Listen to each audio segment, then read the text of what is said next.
antarët themelues kanë zë të barabartë dhe peshë reale në drejtimin strategjik të këtij organizmi. Shqipëria i tha po ftesës së presidentit të SBA Donald Trump për kryeministrin Edi Rama që vendi ynë të bëhet antar themelues i bordit të paqes për Gazën.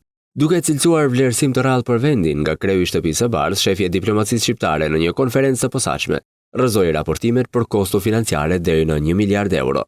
Jo, nuk ka detyrime financiare, nuk ka angazhim tjetër përveç se angazhimit të shpallur botërisht dhe që ne sot e deklarojmë për marrjen pjesë në këtë bord dhe sigurisht që Shqipëria me statusin e antarit themelues të bordit paqes do shoh në vijim angazhime të cilat burojnë edhe nga statuti. Raportimet se një vend i përhershëm në bordin e paqes varet nga pagesa. Ministri e jashtme i cilësoi trillimet e opozitës, ndërsa mohoi edhe mundësinë e strehimit të palestinesëve.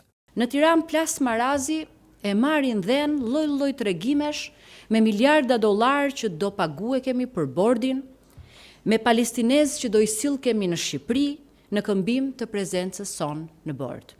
Ministri Spiro Pali sqaroi polemikën nëse bordi i paqes i krijuar nga presidenti Trump, që në fokus do të ketë më shumë se konflikti i Gazës, i kundërvihet Organizatës së Kombeve të Bashkuara.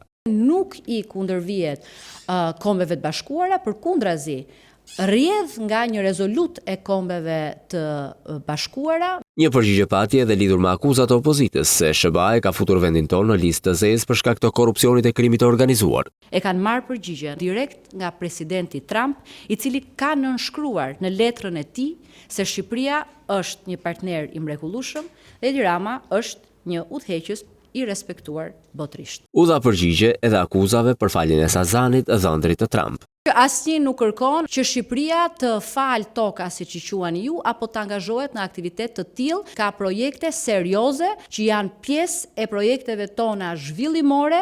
Duke theksuar sfidat në funksion të integrimit dhe jo vetëm, Spiro Pali ndau të njëjtat kritika me kryeministrin Edi Rama për shërbimin diplomatik, për çka paralajmëroi reformim. Ministria për Europën dhe Punët e Jashtme duhet të ngrihet në një nivel të ri përgjegjësie publike, jo vetëm sa i takon reformës dhe ligjit, por edhe të përfaqësimit, edhe të diplomacisë publike.